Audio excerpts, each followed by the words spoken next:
Most people think financial control arrives with an announcement, a law passed, a speech given, a headline warning you in advance. History shows the opposite. Control almost never begins with a loud public moment. It begins quietly, technically, administratively, with a switch that can be flipped before most people even understand it exists. And when it happens, it doesn't look like confiscation at first. It looks like a delay, a restriction, a temporary safeguard, a security measure, a technical issue, a stability protocol. Until one morning you wake up, open your banking app, and your money is still there. But you can't move it. No transfer, no withdrawal, no exit. Not because you lost it, but because it's been paused, frozen. People assume this is a futuristic risk, something from a dystopian movie, something that might happen someday in a fully digital economy. But the uncomfortable truth is this. Account freezes are not new. They are not theoretical. They are not rare. They've already happened, many times, in multiple countries, under very different political systems, across more than a century of financial history. And every time, the public said the same thing. This is temporary. This is necessary. This is for stability, until stability never returned for a large percentage of people affected. Let's start with something most people never study in detail. Bank holidays, not vacations, not weekends. Bank holidays are when the entire banking system is deliberately shut down by government order. In March of 1933, at the height of the Great Depression, the United States government closed every bank in the country, every single one. Depositors could not withdraw funds. Checks could not clear. Transfers stopped. Access was cut. This was called a bank holiday, but for ordinary citizens, it felt like financial paralysis. Businesses couldn't pay suppliers. Workers couldn't access wages. Families couldn't reach their savings. The official justification was to stop bank runs and stabilize the financial system. And to be clear, it did help prevent further collapse. But notice the mechanism. Access to money was not negotiated. It was not optional. It was switched off by authority. Now move forward in time. Argentina, multiple crises, multiple freezes. In 2001, during a severe financial crisis, the Argentine government imposed what became known as the corralito. That word means little corral, like a fenced enclosure. And that's exactly what happened to people's bank deposits. Withdrawals were limited to tiny weekly amounts. Transfers were restricted. Dollar accounts were forcibly converted. People could see their balances, but could not access their funds freely. Middle-class savers, people who had done everything right, were suddenly trapped inside the financial system. Protests exploded. Riots followed. Governments fell, but the freezes held. Because once capital controls are imposed during crisis, they are rarely reversed quickly, and never reversed without damage. Now consider Cyprus in 2013. This one is critical because it introduced a concept many people still don't fully understand: the bail-in. During the Cypriot banking crisis, large depositors did not just face limits, they lost money directly from their accounts. Deposits above certain thresholds were forcibly converted into bank equity to recapitalize failing institutions. In plain language, money inside accounts was used to save the banks themselves. People didn't withdraw and lose money through market loss. Their balances were restructured by decree. Imagine discovering that your account was not just frozen, but partially rewritten. And again, the justification was stability. Stability always arrives as the argument. Security always arrives as the reason. Emergency always arrives as the legal door. Now here's what's changed, and why this topic matters more today than in any previous era. In the past, freezes were blunt instruments. They required paperwork, physical banks, legal notices, operational delays, human intervention. Tomorrow's freezes won't. They will be automated, instant, targeted, silent. Because when money becomes fully digital and centrally programmable, restrictions don't need mass announcements. They can be applied at the account level, the transaction level, even the individual purchase level. Instead of closing every bank, the system can close you. One profile, one wallet, one identity flag, no lines outside branches, no visible panic, just quiet denial of access. And most people won't even know it's happening to others, because modern systems can isolate restrictions without creating public spectacle. That is historically new. In older crises, control created visible chaos. Crowds, closures, riots, headlines. In modern digital systems, control can be invisible, which makes it more efficient, more precise, and more dangerous if misused.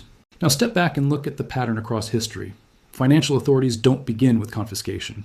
They begin with friction, withdrawal limits, transfer delays, verification holds, security reviews, temporary freezes. Each step sounds reasonable in isolation, but stacked together, they create something powerful: dependency without exit. And that, not collapse, is what systems actually try to achieve when under stress, because a system that people cannot exit is a system that can be managed. Most people assume account freezes only happen during total economic collapse, hyperinflation, bank failures, currency breakdown. But modern financial control doesn't only appear during collapse. Sometimes it appears during protest, during political tension, during regulatory enforcement, during public safety operations, not system-wide, targeted. And that changes everything. Because when freezes are selective instead of universal, they don't create panic. They create silence. Let's talk about targeted financial restrictions. Cases where access was restricted, not because banks failed, but because behavior triggered enforcement. In multiple countries over the past decade, governments and regulators have frozen accounts linked to investigations, protests, sanctions, or suspected financial violations, sometimes before formal conviction, sometimes before full legal process was complete. This is usually justified under anti-money laundering rules, anti-terror financing laws, or emergency authority frameworks. And to be clear, many of these tools were created for legitimate reasons. The problem is not their existence, the problem is their scalability. Because once the infrastructure exists to freeze accounts instantly, the only remaining variable is who qualifies, and that definition can expand. Modern banking systems already run real-time compliance screening. Transactions are monitored, transfers are scored, patterns are flagged, profiles are risk-rated. Most people think this only applies to criminals, but the truth is more technical. It applies to risk signals, and risk signals are algorithmic, which means freezes can begin as automated precaution, not proven guilt. That is a structural shift from historical finance. In the past, enforcement followed investigation. Now enforcement can precede it. Funds first, questions later. Now connect this to programmable money. If currency itself becomes programmable, not just accounts, restrictions move one layer deeper. Instead of freezing your bank, the system can restrict the money unit itself. That means this balance can't be transferred. This payment can't be sent. This purchase category is blocked. This wallet cannot transact outside allowed nodes. Not through a branch manager. Through code. And code executes without hesitation. No human delay, no emotional friction, no negotiation, just rule. Execution. Supporters argue this increases fraud prevention, tax compliance, and financial integrity. Critics argue it increases behavioral control. Both statements can be true at the same time, because technology is neutral. Its effects depend entirely on governance and limits. Now here's the part most people underestimate. Restrictions don't need to be permanent to change behavior. Temporary friction changes behavior faster than permanent punishment. If people know accounts can be paused, they self-adjust. If people know transactions can be flagged, they self-filter. If people know financial access is conditional, they comply before being asked. This is called anticipatory compliance, and it appears in every controlled system across history, not because people are weak, but because money access equals survival, rent, food, transport, medicine. When financial rails are conditional, behavior becomes conditional. Now look at how this connects to your video theme. When money becomes programmable, control doesn't need force, it needs rules. Rules embedded in transaction logic. And once rules are embedded, freedom depends on permission architecture. Most people don't think in those terms yet, but system designers already do. Now take the final step in the chain. If money can be frozen, and money can be restricted, and money can be programmed with rules, then money can also be guided, not just blocked, guided. This is where financial control stops being defensive and becomes behavioral.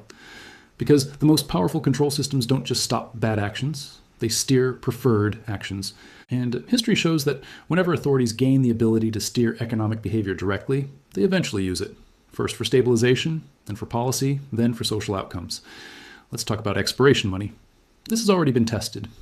In modern digital currency pilot programs, or including large-scale ones, authorities experimented with issuing funds that expire if not spent within a certain time window. Why would they do this? Because during recessions, governments want stimulus money to circulate, not be saved. Saving slow velocity, spending increases velocity. Velocity drives short-term economic activity. From a macroeconomic standpoint, expiration features are efficient. From a personal freedom standpoint, they are transformative. Because saving stops being your choice. Time becomes a rule attached to your money. Use it or lose it. That is not a theory paper idea. That is a tested feature in real pilot systems. Now extend the logic. If money can expire, it can also be category limited. Spendable only on approved goods, only at approved vendors, only inside approved regions. Historically, this existed in analog form through ration books and coupon systems. During World War II, multiple countries used ration coupons to control consumption of fuel, sugar, meat, and other goods. Citizens could only buy within quota. It was justified by wartime scarcity and largely accepted. But those systems required paper, inspection, and enforcement manpower. Digital programmable money removes that friction. The rule enforces itself. Transaction fails automatically outside quota. No inspector needed.